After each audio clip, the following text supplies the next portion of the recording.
Welcome to the MHP CashFlow Podcast, where we dive deep into the world of mobile home park investing, real estate strategies, and building long-term passive income. Hosted by Garrett Terrell, real estate investor, mobile home park operator, and founder of Rocket Capital Fund.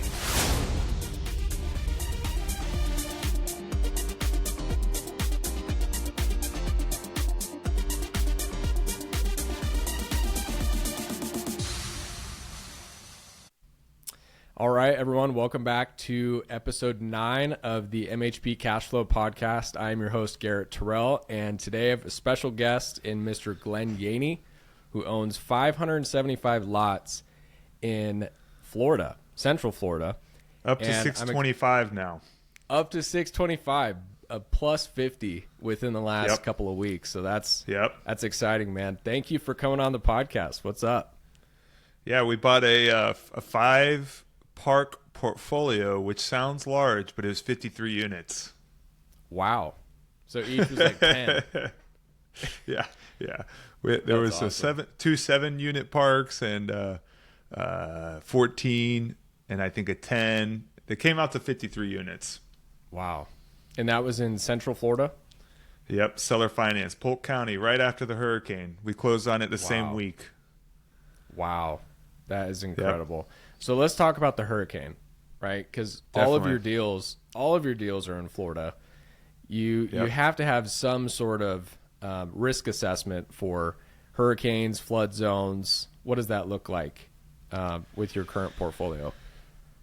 So, we drove through Polk County, where this the eye came very close to it of the hurricane, and I'll tell you that single-family homes took on just as much beating as our mobile homes. But I'll tell you, when something happens to a mobile home, it's like an explosion.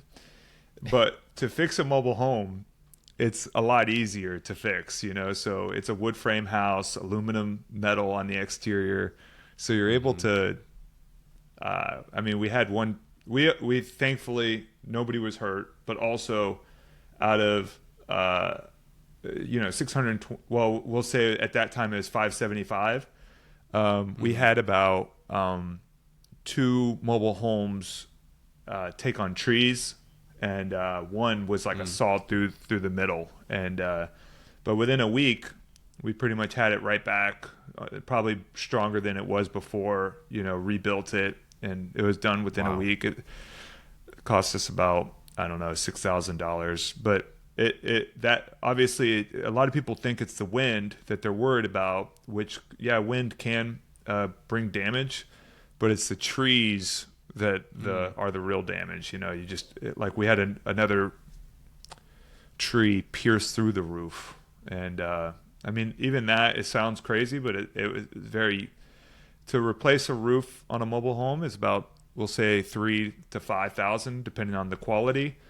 And to replace a roof on a house is, we'll just say it's $12,000 to $20,000, minimum. So yeah, the cost is much less. So did you have tenants vacate at all, or did they stay in the homes, or what was that like? To be honest, I would say I don't know the numbers, and we don't check.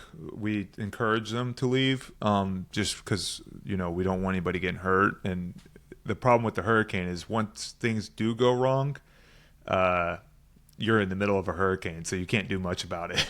So for me, through Helene was a flooding hurricane. And I live on Davis Island, or did live on Davis Island, and our house flooded 1.5 feet. And you're kidding.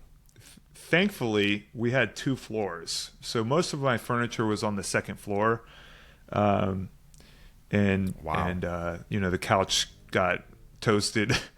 Salt water, which is the other thing, is flooding with salt water, which is both of our cars were totaled because of there wasn't one piece of land on Davis Island that didn't go underwater, and the houses that survived were the newer construction, and it's about 50% that's new construction compared to the older construction. And those older construction houses all took on water, It's crazy. Yeah, expensive houses.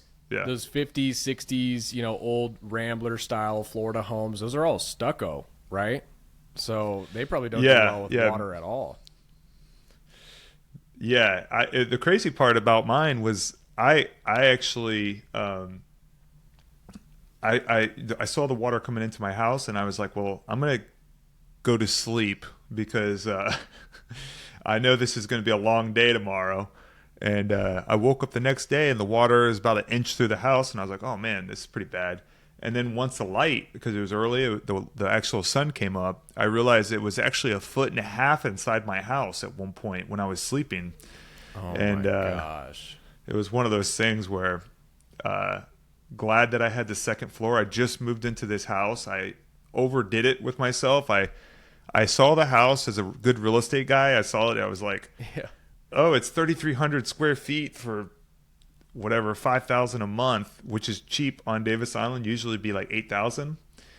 And I thought that's a deal. So I ended up leasing it impulsively. And I was relieved to get out of the lease is what it came down to. I was like, man, I overdid it. Wow. Man, that's scary. I'm glad you're safe, first of all. Second of all, I could not fall asleep. If I had water coming into my house, there's no way I'm sleeping. Like, I would be drinking Red Bulls all night. I would be putting up sandbags outside. Like, there's no way I could fall asleep during that. Yeah, there were sandbags already up. Sandbags and tarps and everything blocking the door to make sure the water didn't get in. The water was coming in. The sandbags don't work, is what I would say. I've never seen. It's like, what is sandbags going to do? The water gets in. Yeah, that's true. At least it's making an effort to try to help it. But it's a mental thing. That is wild. So as far as your actual mobile home parks, a few of them, I mean, you had some damage on a few of them, but really for the most part, all of your parks were untouched. Is that what it seems like? Yeah, so the crazy part about Helene and Milton, they came at about the same time within a week or two of each other. Helene was a coastal flooding hurricane, and Milton was a serious wind. And the crazy part about a lot of people that aren't living in Florida probably didn't see this, but Tampa is it's got like a little mouth to the bay, and if the hurricane would have shifted north, the way that the circulation of a hurricane, it would have actually blown the water into the bay. But instead, it was south, and it actually pulled the water out of the bay. So it made it a non-flooding hurricane is really what it came down to. Wow. So we got really lucky. And but what happened is, obviously, you're close to the eye of the hurricane. So it was, 70 to 100 mile an hour sustainable winds, which is crazy, like sustainable. Wow. So it's consistent. It's not like a gust of wind. I could tell you there's still trees everywhere. But for our parks, we have a lot of, for mobile home parks, we do a lot of roof overs. I would say we had about 15 roofs, really not ripped off. Some of them ripped off completely, but it was pretty easy to fix when you do those. Mm-hmm. And with our tenants or residents, we have we offer support. We get our guys out there to fix their units, even if it's not our unit. We would help them. We're not trying to. We want our place to look nice as well, so we get our guys out, offer help, and then we have a few ways of doing it. So we would offer materials. So if they say, hey, my unit took on damage, we'd say, well, we'll pay for the material and we can finance it over 12 months. So we're not really out. It's just putting us out of pocket a little bit. Or we can put our labor in there and it will cost you a little more, and we'll charge that over the 12 months just to get them back on their feet, get their place back in shape. A couple people took it, but really, the main thing is just assisting them, our residents, with trying to get it connected with FEMA and clean up the wreckage. So this is a good transition into that, because you're talking about tenant-owned homes, correct? Yeah. So a lot of, obviously, you're responsible for the park-owned because you own those. Yep. But for the tenant-owned, you're saying a lot of their roofs got pulled off, and so as the landlord or the owning the lot, you're giving them some type of avenues to get it fixed, or, are they just, I mean, obviously they're not living there. They're going to have to live somewhere else temporarily until they have a roof over their head. So how does that work? Do you guys house them in another community that you have a vacancy in, or how does that work? Yeah, so from what I have seen, most people stay in place. They don't really, we'll put a tarp on the roof if it's temporarily, the roof messed up. But yeah, overall, if the unit, we do own some park-owned homes as well, but if the unit's in really bad shape, we try to put them in another unit. But overall, they're in place and they don't really want to move out either. So the main thing is just, the hurricane was about, I'd say 2 weeks ago. So we're pretty much done with all the mess. It's really, we just have about 4 crews that constantly work all the time. And, wow. Yeah, I would say we got pretty much everything cleaned up overall. There's a lot of, the crazy part about the other thing that was crazy was the flooding on. So I was telling you how Helene was a coastal flooding, but then Milton, so something to know about mobile home parks is that it's not like the same code was around when they built the mobile home park. So these are, thankfully, nothing that we owned had this issue. Or we actually have one park right now that is having flooding issues. It's called the Withlacoochee River, and the place is still underwater. And but it's, long story short, that a lot of these parks are built in lower sections and close to farmland, and the water drains off. And I saw like 100-unit parks pretty much underwater. And it was places that never flood. Wow. But it was because of the low-lying area that is abnormal amount of rain from a hurricane flooded the rivers, and then they overflow into the surrounding properties. And you could still drive through and see a little bit of flooding, but because it's like trapped. It's not even leaving now. So once it gets in these areas, it's normally not an area that would flood, but once it gets to that area, it's not like created for drainage. And they're still underwater, some of them.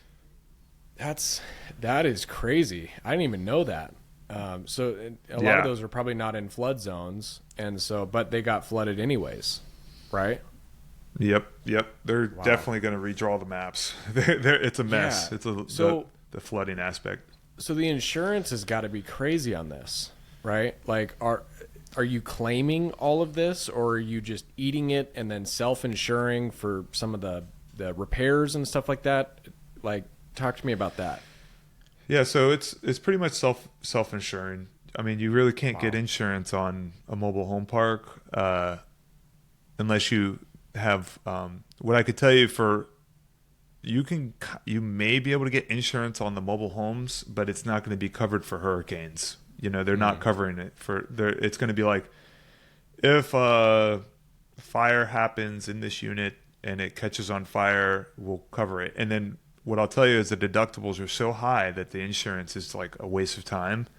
Yeah. It's usually like a $5,000 to $10,000 deductible.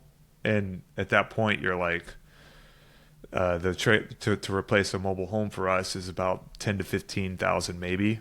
And so it's not even it's no use to have insurance on them. But it's not even worth it. Yeah, so then there's income protection insurance that you can get. Some banks require it. And I will tell you, I guess this would be a good time to have it, but it was about, I think we got one quote on a park that was grossing like $30,000. They quoted us $20,000 income protection a year. So it's like, you're like, well, how much income are you protecting? Is like, it's supposed to go for 1 year. It's like 60% of 1 year or something like that. But it turns into, it's not really covering much. Then their premium for that is like $8,000. So it's like, you pay half and then we'll give you the rest later. But exactly. The business loss, it is required by a lot of banks. I just did a refinance and Vanderbilt required it too. I get it, but I don't I've heard that story from multiple different people, that even though you have the business loss there, it doesn't mean you're going to get any money from them. Like, even if you have a policy, it's all set up beforehand and everything, even if you lose your units to something, there's still a chance you still might not get the money.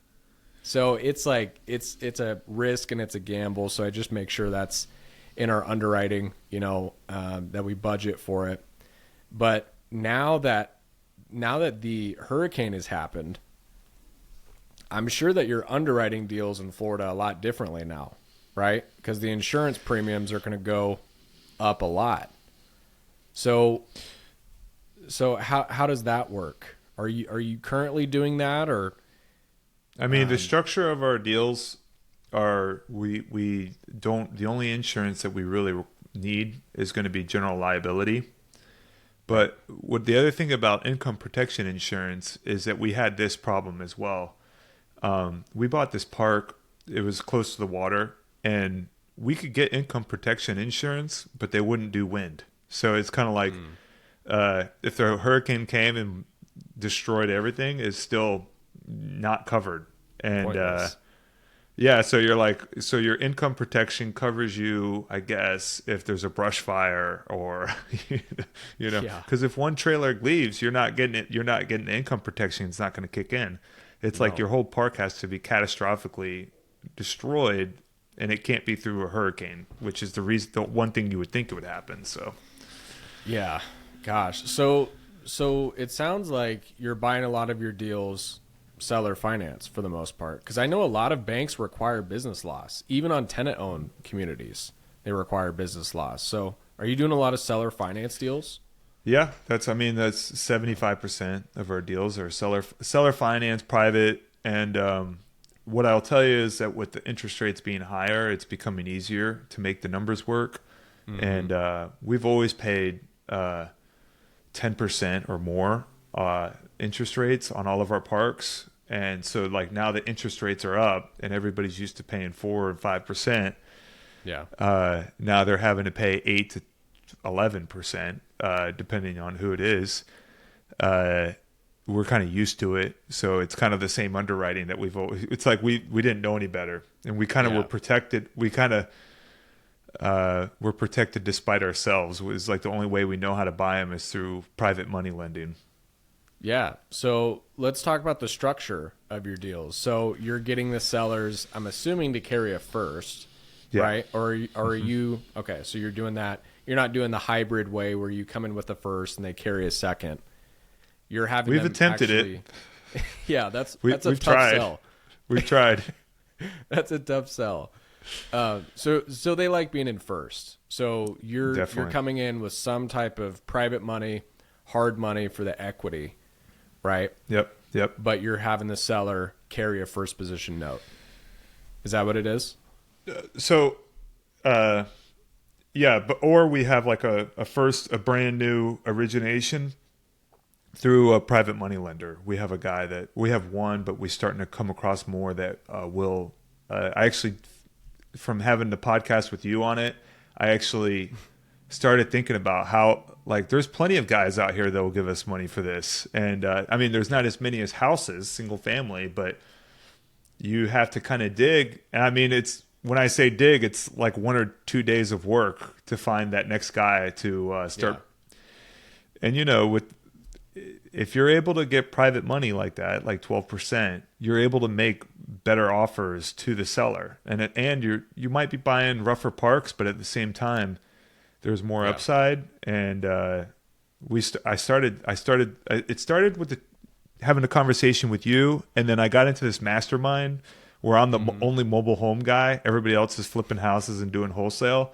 And I started hearing how they're financing their deals. I'm like, oh, you can do that? And then I just started structuring, figuring out better ways to structure our deals is what it comes down to. Yeah, that's great. Yeah, I mean, I took a lot of the strategies in fix and flip and tried to transition them over to MHPs. It doesn't exactly work like that. Like, the sellers don't, I don't know. It's a different conversation with them, because it's not a house that they're dying to get rid of. Like, this is a park that they love, and they want to sell for a really high price. So it's just a different structure and everything. But what was the structure of the 53 lot deal that you just did? How did you put that together? Yeah, so we have the reason why it's 53 and 5 park. We're kind of like the guys that buy the stuff that's older. Smaller. Yeah. It is what it is. We want to be the guys that buy 100-unit parks, but we just kind of pitch. We're just known as the guys that will buy pretty much anything under 50 units. And obviously, 10 units is too small. Really, I mean, we have under contract a 12-unit, and it's actually a 15-unit park with 12 mobile homes on site. Yeah. And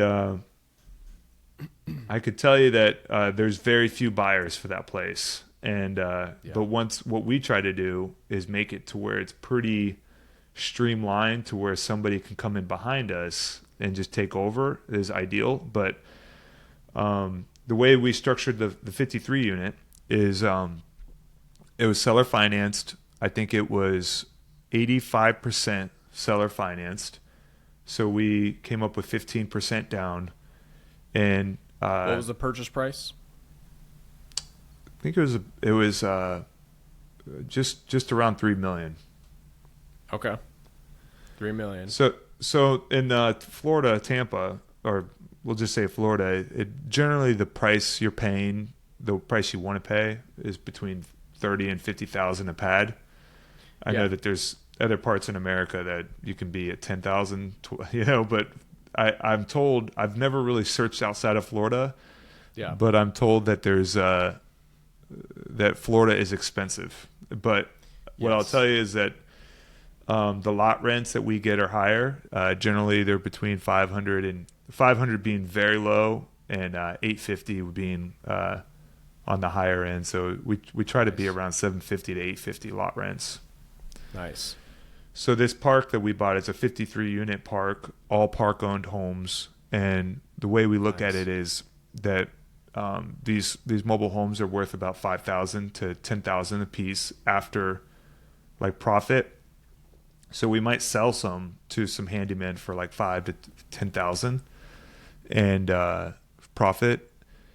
We sell it to them for $5,000 to $10,000, and we consider that like a wholesale. But we have we have a deal with these guys, these handymen, that they fix up the exterior and first. That way, we don't have to see like a distressed mobile home on site while we're trying to sell our own.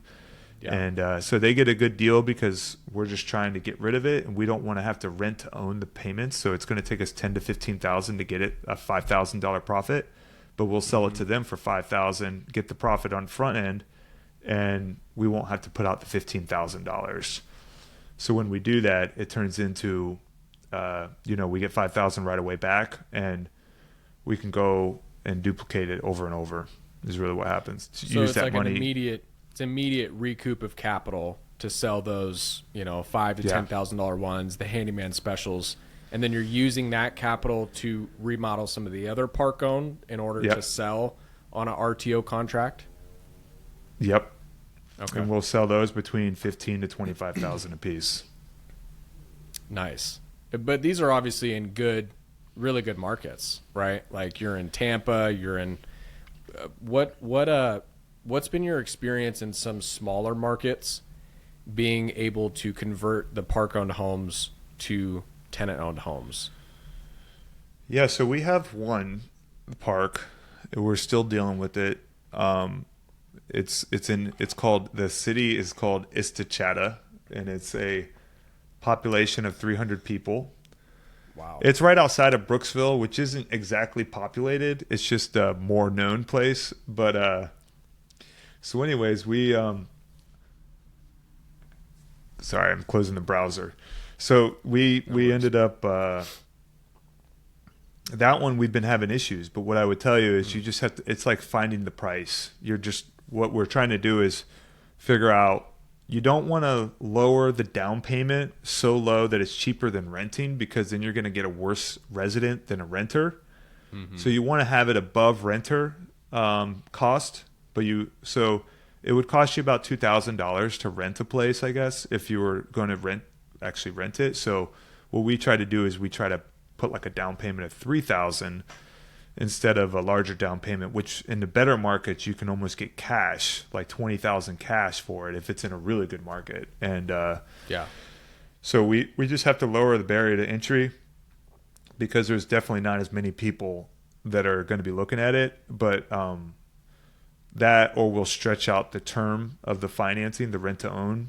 So instead of, generally we try to keep it at 2 to 3 years for refinance reasons.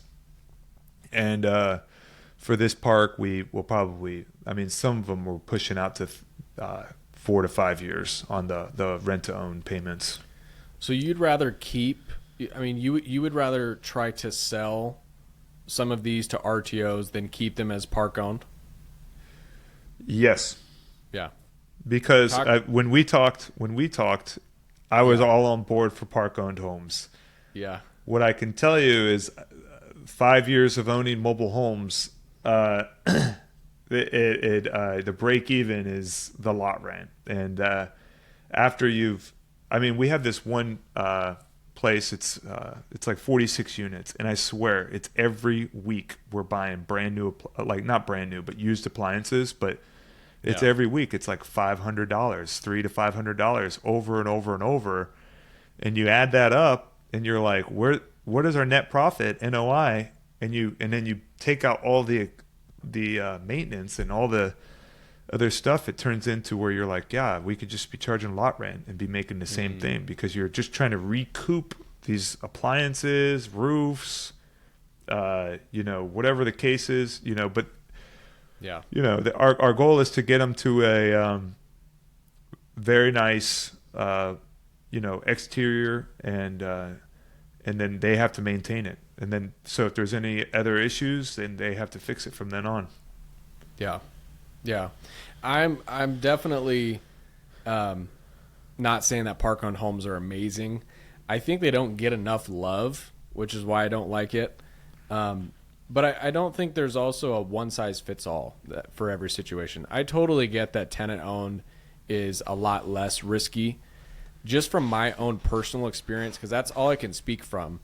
I haven't been in this industry for 10 years, and I don't own 40 different mobile home parks. But just from what I've seen so far, and it may be in the markets that we're in, which is currently Alabama and Kentucky.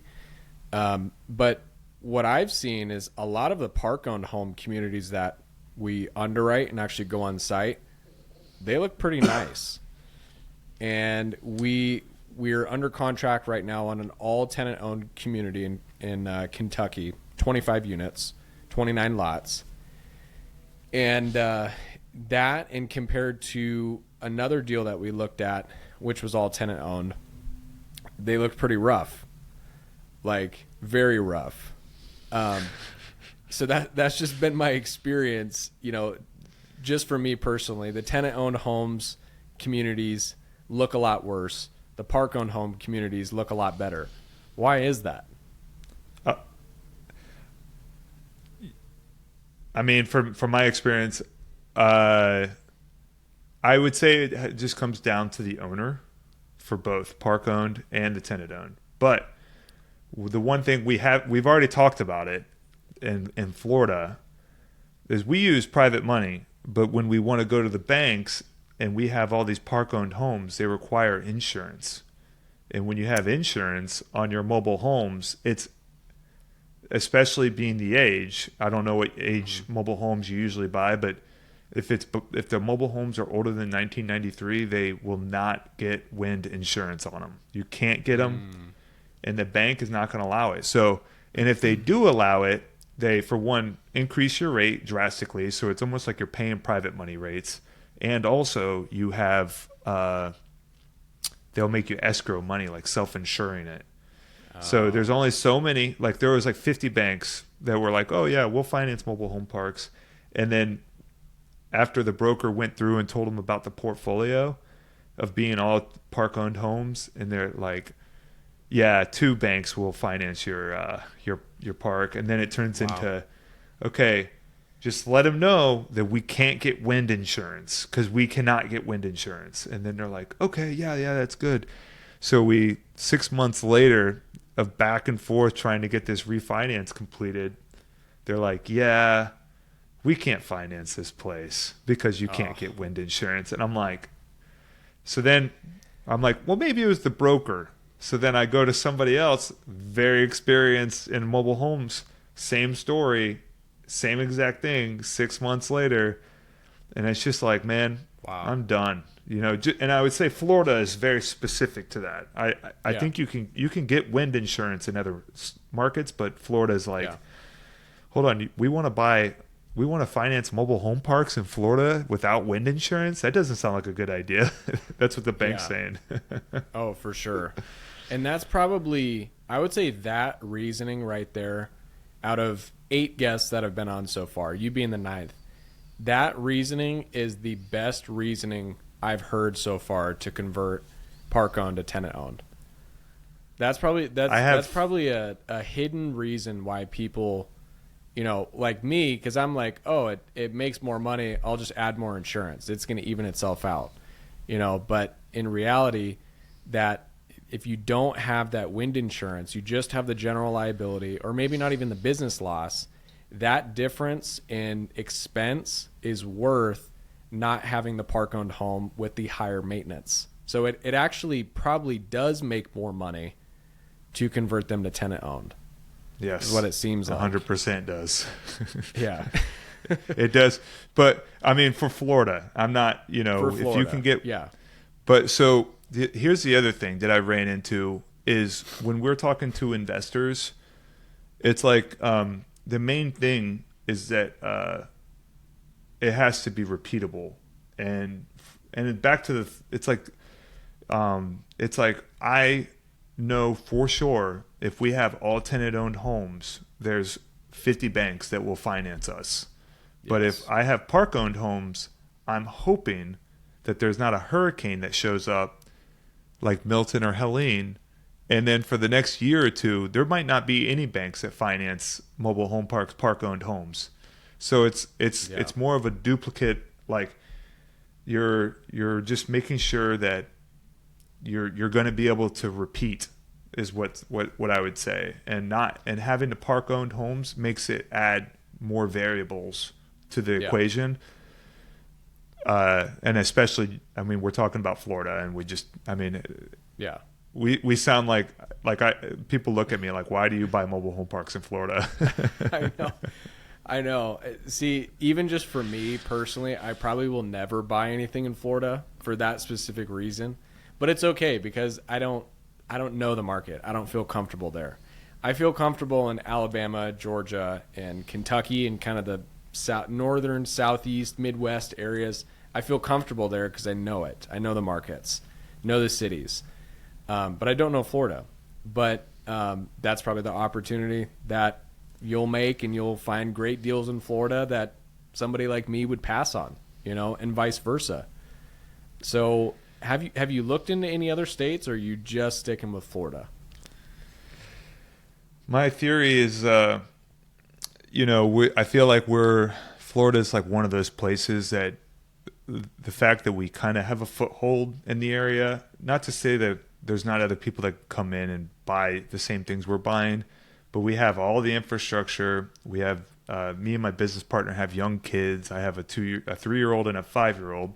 Oh, nice. And for me, getting on a plane to go see a mobile home park doesn't seem like the thing I have very limited time when you have kids, so you find yourself really like picking your battles and where you're spending your time. And for me, I can come home every day. And what I would say is that we're open to it, but my plan is to be, to get to 1,000 units, and 1,000 units would bring in enough revenue into our office to hire a more qualified person to be able to oversee us getting into a different market. But for now, my plan is just, I know we're at 625 now.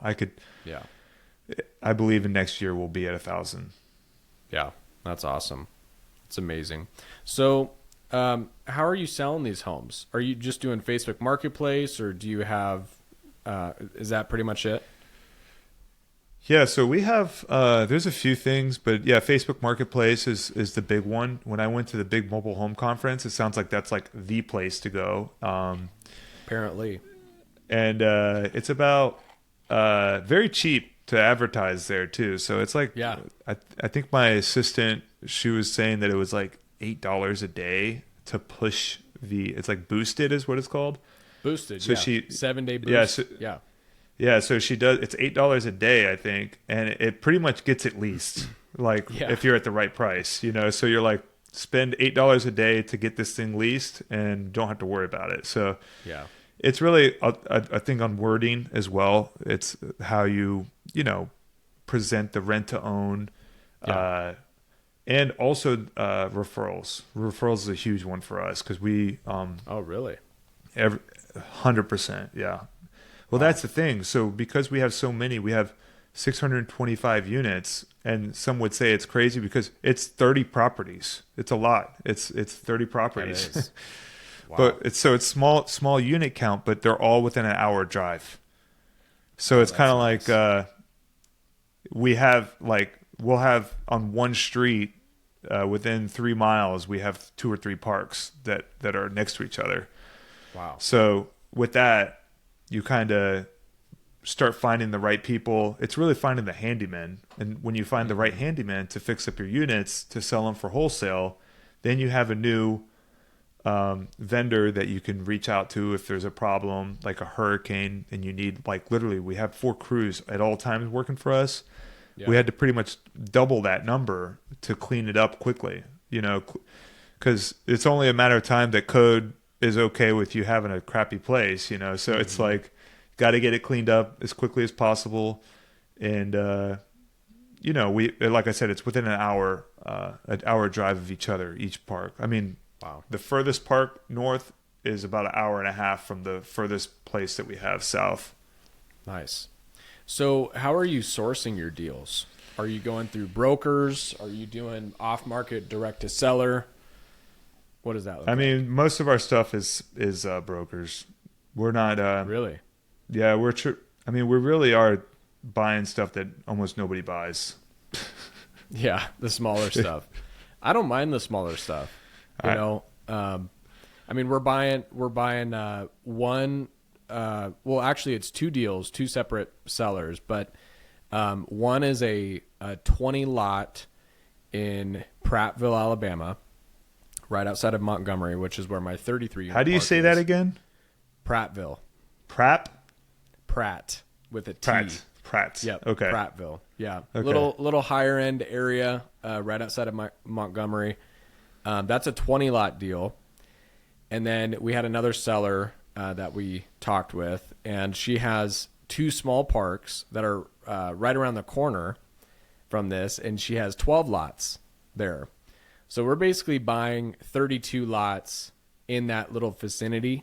It's a total of 3 deals.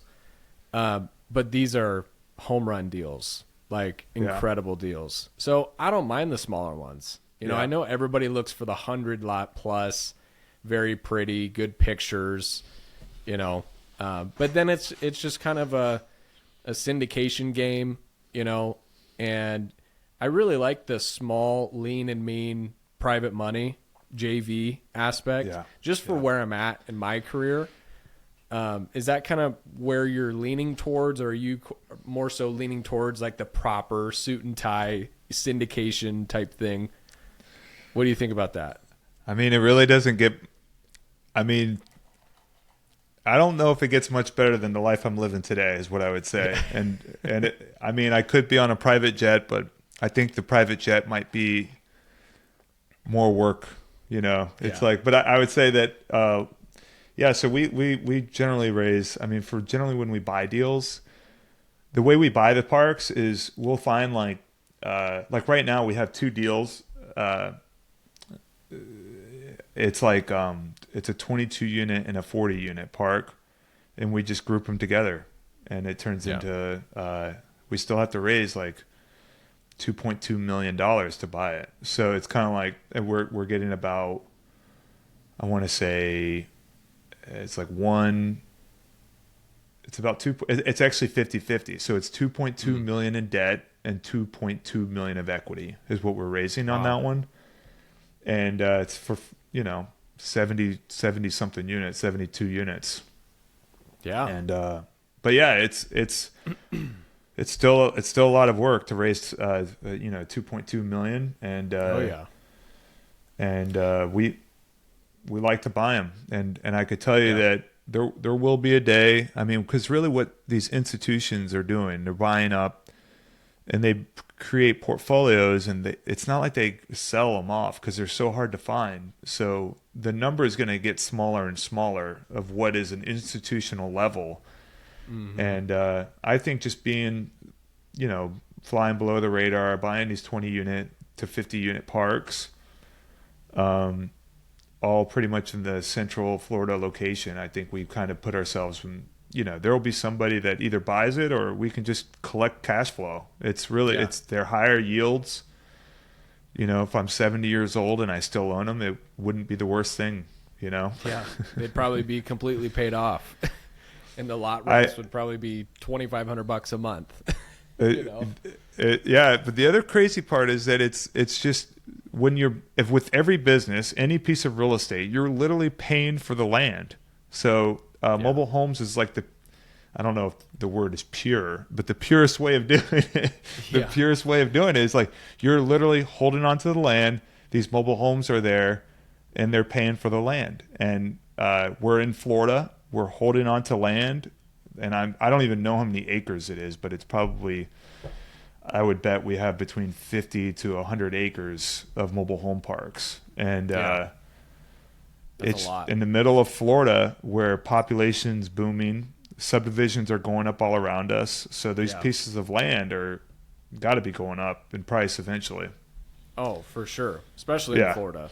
Yeah, it's like California in the 70s. Pretty much. I've heard that from a lot of Florida people. It's California in the 70s. It's our sales pitch. So. Yeah, that's the Florida sales pitch. California in the 70s. But it makes sense though, because a lot of people from New York, it's kind of like the East Coast, West Coast thing. So I'm from Washington, Seattle, south of Seattle area originally. The people up north, they go down to Arizona. Like they go down to Arizona, maybe California, but basically Arizona is like the hub for the Pacific Northwest. That's where they go. New York is Florida, right? So it's like Ohio is Florida. So it's kind of like the migration patterns, from the colder states go to the warmer states. And we've seen that over the last 5 years. I mean, just in Phoenix, for example, in 2020, there was 2.4 million people in Phoenix. Now there's close to 6 million people in Phoenix. And they're saying it's supposed to get to 10 million in the next couple of years. So and I can't buy a park here. There's no way I'm buying a park here. They're 90 to 120K a pad, and they're like 3 and 4 cap deals. Like there's nothing to buy here. So I have to go elsewhere. But there are smaller deals on the outskirts of the county and stuff like that. And I've got my eyes peeled on them, but I can't make sense of those deals right now. I need to bootleg it and do it the old school way before I get all institutional and suit and tie and raise syndications and stuff like that. So as of right now, it's Alabama for me. I love Alabama and in the Midwest. But that's awesome, man. Yeah, I think the land play is huge, And so what's your average lot rent right now across the whole portfolio? It's $750. $750. Wow. Yeah. Crazy expensive. Yeah. It's really the cost to operate is what I would say. I mean, I know that sounds like very like landlord-like, but it's literally, if it's, I mean, that's how we came to the conclusion with whether we're doing park-owned homes or if we're doing lot rents. And if you look at the neighboring properties, they're at the same price. So it's not just us. And the taxes are going up. Taxes, insurance. County health department. The thing about price, you'll hear like the news about rent control, but is as you raise your rates, you make your place more stable is what happens. As long as you're, taking care of your park. But if I kept my park at like say $300 a month lot rent, the next person that buys it's going to buy it and scrape it, and they're going to turn it into like luxury apartments or some industrial warehouse. Yeah. And so the key to keeping affordable housing is to raise rents. And I know that sounds like opposite, but it's like that's how you keep it, is to, because eventually it'll just not be worth holding on to anymore. So yeah. And I think that's another huge aspect of the MHP space that people don't really understand. It took a little while for me for it to click, but it really is an interesting supply and demand model, because there's no more supply being built. None. Like you're not building any new mobile home parks right now. It's all existing supply that is getting traded. So I think that's very interesting just from like an economical perspective, because I think the name of the game right now is just acquiring. Just like you said, like just keep acquiring, keep buying, because at a certain point there's not going to be any more to buy. And that means your value is going to go up because the demand's going to be there. So I'm in the acquisition game right now, at least for the next couple of years, to buy as many as I possibly can that are good deals, obviously, but as many as I possibly can, because I don't know how much opportunity we're going to have in 5 years from now. The hardest part about selling a mobile home park is finding another deal that beats it, So it's kind of like, you could try to 1031 it, but you're like, I have two parks. My first two parks was a 3-unit and a 9-unit, and I've always think about selling them because it's the smallest parks we have in our portfolio. But then I look at the equity and I'm like, I cannot get that return somewhere else. Like I'm making about 20%, 18 to 20% on equity. Yeah. And that's why I can't buy it. I can't sell it. So I mean I can, but there's no point to doing it. It's like I'm gonna have to beat like a 18 to 20% return on a property I've already stabilized, done all the heavy lifting, and so I just hold on to it because I try to sell it, and I try to sell it for like the cap rate that you're talking. You say like a 8 cap rate, and nobody's paying it. So it probably means that the value is less. And but because the value is less, it's a little bit of capital. We'll say $200,000 of capital that pays me about $5,000 a month. So yeah, that's a lot. Yeah, that's a lot on 200,000. So and it's like it's just hard to make sense of market debt right now, because I've heard this from multiple different brokers and other sellers and operators. They're like, oh yeah, debt is at 5% right now. It is not at 5%. No. It is money like market. upper 7. Yeah. Your money market is 5.5. But I've gotten 2 term sheets within the last month. One was at 7.75%, and one was at 8.25%. And one was a tenant-owned community, and one was an all park-owned. So it's like the difference in park-owned to tenant-owned. Just me personally, I haven't seen that much of a difference in the debt difference that you can get for those. Now, I'm not buying institutional quality assets, and I'm not getting 4% agency debt. So I'm getting bank debt, but I haven't seen a large difference in there. I have been able to make deals pencil with market debt, but it's usually involving some type of creative, where the seller's carrying a second. We're doing that on the Prattville deal, the 32 lot deal, coming in with the bank, and then he's carrying a second. And we're bringing a little bit of equity in to kind of keep that debt service lower. But it's hard to make things pencil right now with bank debt. So is that kind of your experience right now too? And that's why you're leaning towards the seller financing route? And how do you explain that to a seller? And how are you tying up these seller finance deals?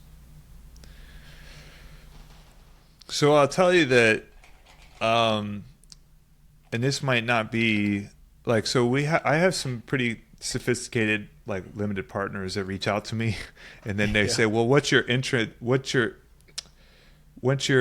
entrance cap rate?" And I'm like, "Well, we look at it we look at what the value of the property is per lot and what the mobile homes are, and we know what we're going to do with it. So the entrance cap rate compared to how it's being managed today is like irrelevant. So because the thing is like my the property we're buying right now, the 72 unit, that rent roll that they're sending us is, for one, it's like, who knows if it's accurate, but so you have this rent roll, and compared to that rent roll, we're probably going to have a lower revenue than the current owner, because we're getting rid of the mobile homes. So these guys are saying their rents are $1,100 a month, right? Yeah. And the problem is the way she collects rent is through she collects it in person. So we don't know what really the rent collection is or what the delinquency is, and we don't have ledgers on any of the residents. So it's a little bit of a mess, is what I would say. But it makes it to where we're able to pretty much buy it at a low price, and we're able to execute is really what it comes down to. So you just got to know like what you're going to be doing. As in, we have 4 construction crews, and what we're doing with this one is we have private lending, and it sounds like the terms are going to be about 10%, but with 3% accruing, so it's like more like 13%. But it's like within a certain amount of time that we're going to be paying 13%. But they're pretty flexible, and they can look past a lot of stuff that normally the banks would not be okay with. Yeah. So that's why we like the private money, and especially if you have investor capital, we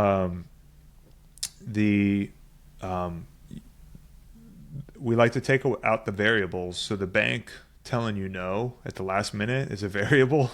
Yeah. And we've had that scenario a couple times. And that's why we like to use private money, is because we're buying distressed assets, and getting private money is the key to buying them, because they're not glamorous. They're not like something you'd when you buy the parks and you take pictures of the parks to post it on social media, you're like, we'll take a big long view aerial shot of this park, and then let's take an aerial one. Let's get a drone shot in this, because we don't want to be too close. But make sure you don't get that tarp in the picture. Yeah, not the tarp or the the guy outside with the shirt off. Like you don't want the park manager with his shirt off. Yeah, you don't want that in your OM. Yeah, you definitely don't want that. But that's where the opportunity is. It seems like in these deals are the distressed ones. Like the ones that I've seen that are, in the Midwest, Southeast, that are, currently $350 lot rents, 80% tenant owned, a few park owned, and the market lot rent is like $375 or $385, $25 increase. It's like, that's not really a value add. That's not really a deal. In my opinion, but the ugly ones, that's how you make a deal work. That's how you do a burr. That's how you buy it and get your capital out of it and dump it into the next one. But they're kind of rough. But so it has that been your biggest, I would say, equity gains in some of these properties, is where you're buying them as park owned, transitioning them to tenant owned, or are you making like huge gains on like a low tenant owned lot rent and then just increasing that and then lowering the expenses? We've actually never bought a lot rent park. The only time I've ever bought a lot rent park was my first parks, the 3 unit and the 9 unit. Those were lot rents. Everything else has been park owned homes. What I would also add to this, because I'm kind of joking about the scenario of like the condition.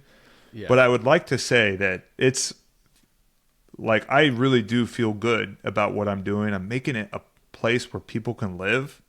Yeah. And it's like, some of the situations you see are pretty sad, where kids are living there and stuff. So you're like, this has to be fixed. This is unacceptable. Water isn't good drinking water. We have to fix the wells a lot. Septic tanks are backing up into houses. And they've been that way for a long time, it's like we're going through and we're really making this affordable housing and really giving somebody home ownership, which I do believe is an asset to them. Yeah. Would I buy it? Probably not. But what I would say is that this is I've seen many of our tenants, we sell the park or sell the unit to them, and they end up selling it for more than we sold it to them for. So a couple years later. So it's like, wow, they've actually built some equity in their mobile home and made it theirs. They put window shutters on their units, added maybe a porch on their front. And these become, a place where they can live and stability to family households. And that's really what we're trying to accomplish. The joking about how we're buying them, the only thing you can do is laugh, but at the same time, it's like one of those things that I take it very seriously. Whenever we buy the parks, it's like unacceptable for any drugs or any of the craziness. If cops show up for something, it's like we have to have an answer. No, no pit bulls and stuff like that. People like tethering their dogs and stuff like that. We're trying to make it a safe place for people to live and not a place that you're afraid to go home to. So and that just probably comes from slumlords. Slumlords exactly. Back in the day owned the property for however many years and just didn't care about it and just let it get really, really bad. But I truly believe that if you provide enough value to the tenant, if you're tenant minded first, I think that it will repay itself. It will give you that money back. And I've had a problem before just focusing on money first and not focusing on tenant value. And I've learned that over the course of time to, even with private capital investors, if you think about the investor's capital first, before yourself, the money it'll just show up. Like it'll just fall out of a tree, But if you're thinking the opposite way, if you're just thinking about your pockets and how do you get paid first and they get paid second, you can never find money for a deal, And I've seen other people in the MHP space, newer people, similar to me, but newer people who just focus on themselves. They're not focusing on investor capital. And I see them post the same deal for 3 months and they can never get private money for it. And it's just interesting to see, So I think we're on the same wavelength about that. Provide value to the tenants first, and then the park will pay itself back. So just to tell you a little bit more about the deal that we're doing, it's the amount of capital that we're actually doing a refinance at the same time. And the amount of capital that we're returning right now is pretty much funding this new deal. So it turns it into you stop having to look for money once you start taking care of your investors. So it's like it's no longer do I like the 2.2 million that we're trying to raise is really like a $500,000 raise. And which is we have it's a great thing, when you're able to do that. So yeah, that's huge. Yeah, because as soon as you return their money, they're like, all right, put it into the next one. Exactly. And it's cool. It's cool to see that, and they trust us as operators because we're in there in the works every single day. But they're getting great results and great yields on this as well. Yep. So tell me what your next 12 to 24 months looks like. I mean, obviously you're trying to get to 1,000 lots. Are you just planning on, how is that going to happen? Are you going to do any direct to seller stuff? Are you just focusing on building good relationships with your broker referrals and trying to stay in their back pocket to get a pocket listing? What's kind of the acquisition game plan for that? Yeah. So this might not be the thing that helps anybody, but I would say that, what I'm really doing is focusing on operations, and when you have better operations, it makes it way easier to just add on to it. And So I'll tell you that at the beginning of this year, we had 350 units, and now we're at 625. So I had, 3 girls in the office, and that was it. And so we learned that VAs are very helpful, and we pretty much started. My old company I used to work for was like a master of systems, and it's a large single-family home, American Homes for Rent, whatever. And what I've done is I've created a smaller version of that to where I have pretty much 3 girls answering the phones. We're about to hire a 4th that are, these are all, there's 1 person that's doing reconciliation, 2 people doing maintenance and renewals, and then there's the 4th one is doing specifically leasing from there. So then we've restructured how our in-house office is, and we've created I have now the person. She was phenomenal. She's in charge of leasing. She's a leasing manager, and then we have our property manager, office manager, who pretty much is in charge of that. So then we have outside of that we have park managers. So all we're trying to do is feed the funnel, and when you have good operations, it makes it easier to go out and the banks are way easier to work with when you have like a system and everything's the same. And so that's the main thing is I think, brokers are always going to call. There's always going to, the brokers really this is one thing I've learned that it would actually be, the brokers actually like that we don't cold call. They know that, because what happens when a broker cold calls people and they say, "Hey Garrett, I got this 50 unit deal down the street from you. This is the address." They would be like, well then, and I'm not saying Garrett would do this, but Garrett would be like, "I've already talked to that guy. I'll just call him right now and freaking lock it down." So they're not afraid of us doing that. I mean, we've paid broker commissions because a lot of times we'll pay the broker commissions. So we pay, to this one brokerage that we work with, we paid them over $200,000 this year just to, because they sent us great deals. One of the best deals we've done since it's like a 39 unit in the middle of Tampa proper. And, nice. It was cheap. It was the lowest price per pad than all of our parks, and it's in the middle of Tampa proper. So it's a great park. Wow. And amazing. You only need a few of those to become. I mean, really, you only need one. But So it's only through taking care of the brokers. Although they're doing a lot of work, brokers, wholesalers, and like I said, we're just enjoying our lives and. Finding good deals by brokers sending them to us. Love it. So let's touch on operations really quick before we wrap up, because I want to get your thoughts and ideas on this.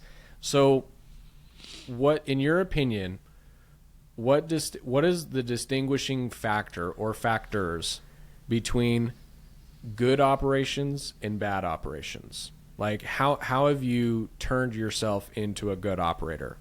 What have you learned? I would say everything, like every relationship you're in is communication. So having good communication, having accessible communication.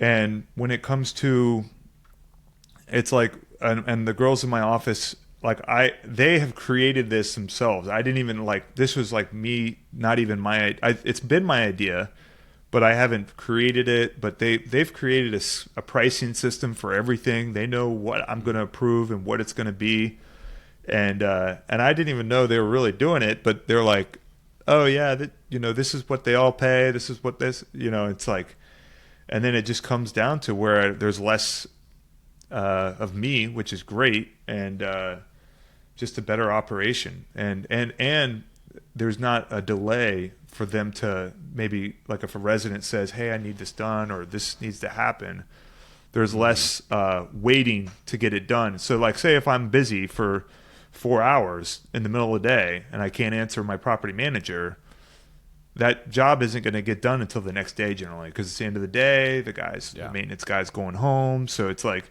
she's able to, have that answer, be able to execute, and then move on. And I might not even hear about the problem. And do you use Rent Manager? Yeah, so apparently everybody in mobile home world uses Rent Manager, but we use AppFolio. AppFolio, okay. So that's how you're doing the majority of this stuff virtually. So you have basically a team or assistants that are kind of like the back end admin. Then you actually have physical park managers that are probably living there on site. Yeah, because we have small parks, we generally have like portfolios that they cover. So if it's like there's like one guy or one person that covers like 200 units, and then okay. So there's one girl that covers, I don't know, like 150, and then our bulk of our portfolio is in Lakeland, so our main girl in the office covers that area, but we're already talking about maybe adding another person to help cover that area. And the way we do it is we drive the parks every month at least. Okay. So when the tenants have a problem, they call the park manager first. And then the park manager calls you guys, or how does that work? So no, my goal is to have really the park managers as the eyes on the property. And really my main focus with the park manager is to focus on quality. And we want to have quality. Everything goes through our office line, which pretty much goes through to our, the VAs that we have in Mexico. And if they can't answer the question, then it goes to somebody in the office. But we try to put all the control centralized, so then you have more of a scalability to hire somebody more qualified to cover it. Because the smaller you are, you really can't hire that high level person. But if you have if you're able to have somebody over 650 units, you have more of a budget to, pay like a $70,000, $80,000 a year salary type thing. Yeah, absolutely. So, when you first buy a park, what does your first 90 to 120 days look like right after that? What are you doing? Let's say, because you're buying all park-owned homes, right? You're not buying all tenant. So what is your process, or what is your system for the first 90 to 120 days after you buy a property? So a lot of times I never really understood it, but a lot of mobile homeowners, mobile home park owners will get the residents to mow their own yard. So we always said, no, we're mowing it. We want it to be all uniform. We want it to look like a clean subdivision is what we're looking for. And so we post the notices, we talk to the residents, and then we get what we did for this 53 unit, I literally had the whole team with me, construction guys. There was about 5 units that were vacant, and some of them were finished, some of them weren't. So then we kind of go through punch list items, all those things, comb through the park real quick with those guys and give them a list of things to do. And then we start taking action. We try to improve the park, maybe add some PVC fencing. If there's, if the roads have the potholes, we'll usually asphalt the park. And when you do that, obviously people see that you're doing something and not just sitting back and just collecting a check. Yeah. And then after we renovate all the vacants, usually there's a handful of them. We renovate the vacants, sell them off. Then we start to, I know you said between 1 and 3, but what happens is we're starting to get a relationship with the current residents, figuring out who's good and who's maybe not a good payer. Yeah. And we get them a good track record of payments for at least 6 months. And then we decide whether we're going to, if they have no lates, there's no problems, no whatever, we start to sell the units back to the units at 6 months. And 6 months. Yeah, 6 months is a good barometer. 3 months, everybody can be kind of good for 3 months. Yeah, 6 months, that shows a lot. So those are park owned, and then after, so you immediately go in and start doing some value add. Show the tenants that you actually care. They actually give a crap about them. Start doing some value add. Make the community better so they see it. And then you are basically still keeping that park-owned home rent for 6 months or so. And then you're looking at who made payments on time, who's a good tenant, who's a tenant that's caused some problems, and are you selling the homes to the good tenants and then giving a rent notice or a bump increase on the bad tenants? Or how are you transitioning some of those bad tenants out, per se? Yeah. So generally we'll have a clear idea, and I'll tell you that it will be, if the park is in rougher shape, we'll go through more evictions in the beginning, and it might take longer than 6 months to get people on those leases. But 1 second. I'm sorry. No worries.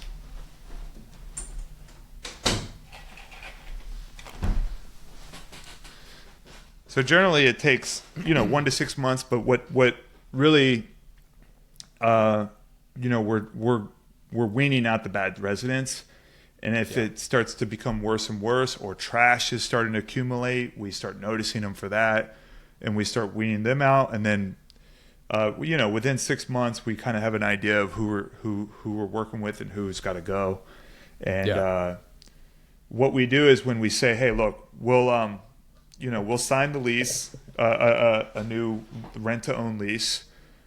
What we're going to do is we're going to redo your exterior. We're going to change your skirting. We're going to repaint the exterior, new deck if it's in rough shape. And we'll end up selling them, usually tacking that onto the price, because we have like a wholesale price, and then we have an actual, and then any expenses that we put into the property, we generally try to recapture. So they generally have to come up with a very low down payment, but if any, generally it might be even the security deposit that they have on hand. We're saying, hey, we're going to take your security deposit towards your down payment, and then we're going to just go ahead and work this rent to own. It'll be like 2 to 3 years, and and some people don't want to even buy their units, and then we're like, well, you're going to have to move out if that's not the case, just because we can't own this. We can't own the mobile home. Gotcha. So even if it's a home that they've lived in for, let's say, 10 years, you're going to them at 6 months and saying, hey, do you want to buy this? Basically. And here's going to be your lot rent. Here's going to be your park on home rent for the next 2 to 3 years on top of that. Yeah. That's how you're doing it? Yep. That's pretty much it. So a lot of times they're excited. It's the ones that don't want to do it are still the ones that complain about the condition of the mobile home. So you're just like, I don't know what to tell you. You either gotta go or we're gonna sell it. you gotta pick one side of the coin. Yeah, that's awesome. It's really. I know it's. We're offering affordable housing, but also We've told our investors we're going to do certain things, so we have to execute. Nice, that's awesome, man. Well, it's probably time to wrap up. We could probably talk about this for hours. I know we could. But man, it was a pleasure having you on. Thanks so much for coming on and sharing all of your knowledge. Where can people find you online? So my favorite place is my podcast is The Millionaire Journey. I have a lot of mobile home guys come on, but I generally just like to find people I find interesting on LinkedIn and Twitter, and just try to get them on. And I'm on LinkedIn regularly, so if you go there, it's Glenn Yaney at so LinkedIn, and our website is verticalequityproperties.com. Love it, awesome. Well, man, thanks so much for coming on. It was fun, and thank you everybody for listening. Make sure to like and subscribe, and if you want to be involved in some of my deals, go to rocketcapital.fund and create an account, and we will have a conversation. See you, everybody, in the next episode.